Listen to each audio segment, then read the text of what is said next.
Hujambo na karibu tena mtazamaji wa The World News katika kipindi hiki cha ulimwengu wa siasa. Mimi ni Adam Hussein. Marekani imeendelea kuyazuia mataifa wanachama wa NATO na mataifa mengine katika Ulaya kuendelea kununua mafuta ya Warusi. Marekani imetazama nchi za Ulaya ambazo zina uhusiano wa karibu na Urusi. Miongoni mwao ni Serbia, lakini pia ni Uturuki. Rais wa Marekani Bwana Trump, miongoni mwa maeneo ambayo ameyatazama ni kuona ni jinsi gani mataifa hayo licha ya kuweka vikwazo na kuyataka yasiendelee na ununuzi wa mafuta, lakini bado yamekuwa yakiendelea na kununua mafuta kutoka nchini Urusi. Sasa amezidi kuweka mkazo na sasa ameiangukia Uturuki.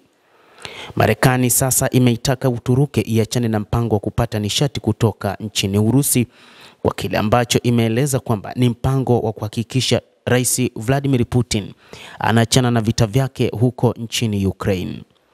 Ikumbukwe Urusi pamoja na Uturuki ni mataifa ambayo yana uhusiano wa karibu, na hata katika baadhi ya nyakati ni Uturuki ilitumia njia za kidiplomasia kurekebisha baadhi ya mambo, ikiwa ni pamoja na kuyataka mataifa yote mawili yaliyoingia katika mapigano kuacha kushambulia meli za vyakula ambazo zilikuwa zikisafiri kuelekea katika nchi zingine za ulimwengu kupitia Bahari Nyeusi.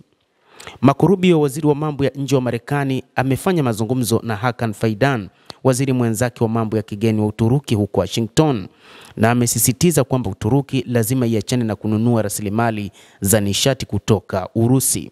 Amesisitiza takwa la Rais Trump wa Marekani kwa washirika wote wa NATO kuacha kununua rasilimali za nishati kutoka Russia. Wizara ya mambo ya nje ya Marekani ilisema katika taarifa mnamo Jumatatu ya Novemba 10 baada ya mawaziri hao kukutana mjini Washington kwamba Washington inaamini kuwa suala hilo litasaidia kumaliza vita vinavyoendelea nchini Ukraine. Trump wa Marekani amezitaka mara kadhaa nchi za Ulaya na Asia kuacha kununua mafuta ya Warusi. Marekani tayari imeiwekea India ushuru maradufu kwa sababu ya kununua mafuta ya Warusi, na Oktoba iliyopita iliyawekea vikwazo mashirika mawili makubwa ya mafuta ya Russia, Rosneft na Lukoil, ikitaja kutokuwepo kwa maendeleo katika juhudi za kutatua mzozo wa Ukraine. Kwa ujumla, ongezeko kubwa la mashinikizo dhidi ya Moscow, Washington inataka kupunguza utegemezi wa Uturuki kwa nishati ya Russia, kwa sababu utegemezi huu unaimarisha ushawishi wa kisiasa na kiuchumi wa Moscow katika eneo na unapunguza uwezo wa Washington kutoa mashinikizo dhidi ya Russia katika vita vya Ukraine na kubana uhuru wa kimkakati kwa Uturuki ndani ya mfumo wa NATO. Sababu kuu za mashinikizo ya Marekani kwa Uturuki ili iache kununua nishati ya Russia zinaweza kuorodheshwa katika masuala yafuatayo. Kwanza ni vita vya Ukraine na mashinikizo ya kiuchumi kwa Russia. Marekani inaamini kwamba ununuzi wa mafuta na gesi ya Urusi unaofanywa na washirika wa NATO, ikiwa ni pamoja na Uturuki, unaipatia Kremlin rasilimali muhimu za kifedha kwa ajili ya kuendeleza vita nchini Ukraine.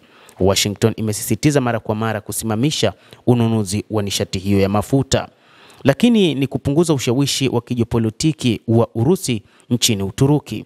Marekani inataka Urusi, ambayo ni mdhamini mkuu wa gesi ya Uturuki, licha ya kupunguza uzaji wa gesi hiyo katika miongo miwili iliyopita kutoka zaidi ya 60% hadi takribani 37% kufikia mwaka huu wa 2025, bado ina nafasi muhimu katika kuidhamini Uturuki gesi yake ya matumizi.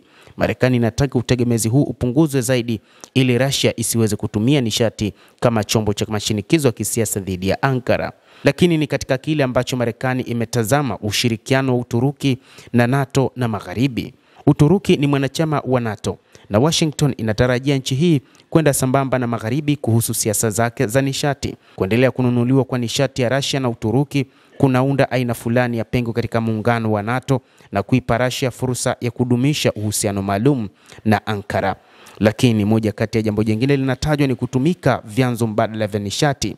Marekani inajaribu kushinikiza Uturuki ianze kutumia na kuagiza nishati mbadala ya gesi asilia ya Marekani LNG na kuongeza uzalishaji wa ndani ya nchi. Inatabiriwa kuwa ifikapo mwaka 2028 itakuwa na uwezo wa kuzalisha nusu ya mahitaji yake ya gesi bila kuitegemea Russia. Jambo jingine ambalo Marekani imeitaka Uturuki achane na ununuzi wa gesi na mafuta ya Urusi ni kufungamana na sera za vikwazo. Marekani imeweka vikwazo vikubwa dhidi ya makampuni ya mafuta ya Urusi, ikiwa ni pamoja na Lukoil na Rosneft, na Uturuki ikiwa itaendelea kununua nishati ya Russia, vikwazo hivyo havitakuwa na athari yoyote kwa Urusi. mambo yaliyopewa umuhimu na Uturuki. Katika hali ambayo ni vigumu sana kwa Ankara kutoa jibu chanya kwa ombi la Marekani la kupunguza uhusiano wake na Moscow, hasa la kuacha kunufaika na nishati ya Russia. Mbali na nishati, Uturuki pia inashirikiana na Russia katika nyanja za kijeshi kama vile ununuzi wa mfumo wa ulinzi wa anga wa S-400. Mahusiano ya kiuchumi na kibiashara kati ya Moscow na Ankara pia ni makubwa sana. Kampuni ya Rosatom pia imejenga kiwanda cha kwanza cha nyuklia cha Uturuki kinachojulikana kama Akuyu. Mradi huu mkubwa uliojengwa kwenye pwani ya Mediterania kwa msingi wa teknolojia ya Urusi, unaosimamiwa na kuendeshwa na wataalamu wa nchi hiyo, unapitia hatua zake za mwisho za ujenzi.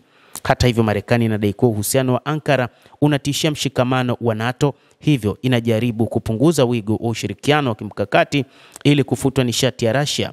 Ni gharama kubwa kwa Uturuki. Marekani inaona kama fursa ya kubadilisha vyanzo vya nishati na kupunguza hatari za kijiopolitiki, na kudai kuwa mabadiliko haya yanaweza kuimarisha usalama wa nishati kwa Uturuki katika kipindi cha muda mrefu, ikizingatiwa kwamba Uturuki iliyo kati ya Ulaya na Asia ina mchango mkubwa katika usafirishaji wa nishati.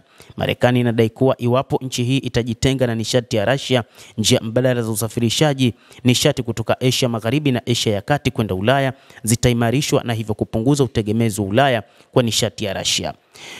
Mwisho wa yote, wachambuzi wa mambo wanasema kwamba sababu kuu ambayo Marekani inayataka mataifa hayo ya NATO pamoja na Umoja wa Ulaya kuacha kununua gesi pamoja na mafuta kutoka Urusi ni kwa ajili ya kujimarisha kiuchumi zaidi, ambapo wakati huu mataifa hayo yatalazimika kununua gesi pamoja na mafuta kutoka nchini Marekani. Ikumbukwe, Marekani ilikuwa miongoni mwa mataifa ambayo ilikuwa kinunua gesi pamoja na mafuta kwa wingi, na kufikia mnamo mwezi wa Mei mwaka 2022, Marekani kwa kushirikiana na mataifa magharibi iliacha rasmi ununuzi wa mafuta ya Urusi. Marekani inataka Uturuki iache kununua nishati ya Russia ili kubana matumizi ya kifedha ya nchi hiyo katika vita vya Ukraine na kupunguza ushawishi wa kisiasa wa Moscow kwa Ankara, na kuimarisha muungano wa NATO na kuanzisha njia mbadala za nishati kwa Ulaya. Sera hii ni sehemu ya mkakati mkuu wa Washington wa kudhibiti Russia na kudhamini usalama wa nishati kwa washiriki wake wa magharibi. Endelea kuwa nasi na usisahau kulike, kucomment na kusubscribe channel yetu hii. Mimi ni Adam Hussein, endelea kuwa nasi wakati wote, endelea kutufuatilia, utaweza kufahamu mengi yanayojiri duniani.